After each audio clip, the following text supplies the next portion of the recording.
Hello everyone, అందరికీ నమస్తే. ఈరోజు వీడియోలో నేను గోధుమ పిండితోటి పొంగనాలు వేసుకునే ప్యాన్లో కుకీస్ని అయితే ప్రిపేర్ చేస్తున్నాను. చాలా సింపుల్గా, ఈజీగా, టేస్టీగా అయితే ప్రిపేర్ చేసుకోవచ్చు. మైదా పిండితో మనకు అవసరం లేకుండా ఈ గోధుమ పిండితో ఈ బిస్కెట్స్ని ఎలా ప్రిపేర్ చేసుకోవాలో ఈ వీడియోలో చూద్దాము. ఫస్ట్ అయితే ఇక్కడ నేను పిండి కలుపుకోవడం కోసం మిక్సీ జార్లోకి అరకప్పు చక్కెరని తీసుకునేసి మెత్తగా మిక్సీ పట్టాను. ఇప్పుడు దీన్ని మరో గిన్నెలోకి అయితే వేసుకొని పావు కప్పు నెయ్యిని కూడా యాడ్ చేసుకునేసి బాగా మిక్స్ చేసుకోవాలి. మనకు ఇలా మిక్స్ చేసుకున్నప్పుడు ఈ పిండి మొత్తము అయితే స్మూత్గా అయితే రావాలి. దానికోసం అయితే నేను మరో అరకప్పు నెయ్యిని కూడా అయితే కొద్దిగా యాడ్ చేసుకుంటూ మిక్స్ చేసుకుంటున్నాను. ఈ పిండి మొత్తం ఎయిరీగా ఫ్లఫీగా వచ్చేంత వరకు అయితే మనము ఇలాగా మిక్స్ చేసుకుంటూ ఉండాలి. చాలా బాగా అయితే వస్తుంది. ఇలా వీడియోలో చూపిస్తున్న విధంగా వస్తుంది. అంటే నాకు ఇక్కడ మొత్తం 3/4 కప్పు నెయ్యి అయితే పట్టింది. ఆ తర్వాత మరో గిన్నె తీసుకొని దానిపైన జల్లెడ పట్టుకొని ఇప్పుడు దానిలోకి 1 కప్పు గోధుమ పిండిని వేసుకునేసి జల్లెడ పట్టుకుంటున్నాను. అలాగే ఈ జల్లెడలోకి మరో అరకప్పు శనగపిండిని కూడా వేసుకొని దీన్ని కూడా అయితే జల్లెడ పట్టాను. ఇంకా దీనిలోకి 2 స్పూన్ల సూజీ రవ్వని యాడ్ చేశాను. అలాగే చిటికెడు సాల్ట్ని, అర టీ స్పూన్ బేకింగ్ పౌడర్ని, అర టీ స్పూన్ బేకింగ్ సోడాని యాడ్ చేసుకునేసి వీటన్నిటిని అయితే మనం మిక్స్ చేసి పెట్టుకున్నటువంటి ఈ షుగర్ మిశ్రమంలోకి వేసుకునేసి ఇప్పుడు దీని అంతటినీ అయితే మిక్స్ చేసుకోవాలి.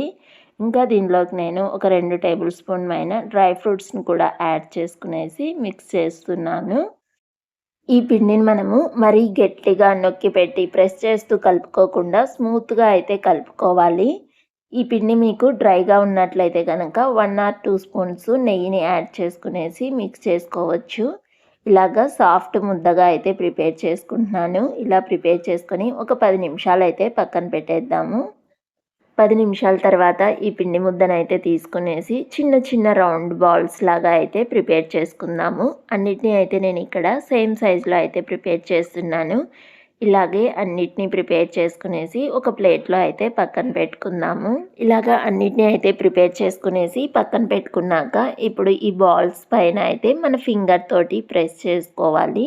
మరి పలుచగా కాకుండా జస్ట్ కొద్దిగా వీడియోలో చూపిస్తున్న విధంగా ప్రెస్ చేసుకునేసి దీనిపైన మనకు నచ్చిన డ్రై ఫ్రూట్ని అయితే పెట్టుకోవచ్చు. ఇక్కడైతే నేను అన్నిటిపైన బాదం పలుకుని అయితే పెట్టేస్తున్నాను. ఇప్పుడు వీటిని మనము కుక్ చేసుకోవడం కోసం అయితే స్టవ్ వెలిగించుకొని ఫస్ట్ ఒకటి పాతదైతే దోశ ప్యాన్ పెట్టేసి దానిపైన ఈ పొంగనాల ప్యాన్ అయితే పెట్టుకున్నాను.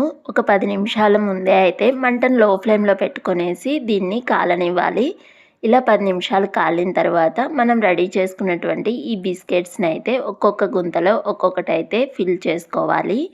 ఇలాగా అన్నిటినీ అయితే పెట్టేసుకున్న తర్వాత మూత పెట్టేసి మంటను లో ఫ్లేమ్లో పెట్టుకొని వీటిని అయితే ఉడికించుకోవాలి.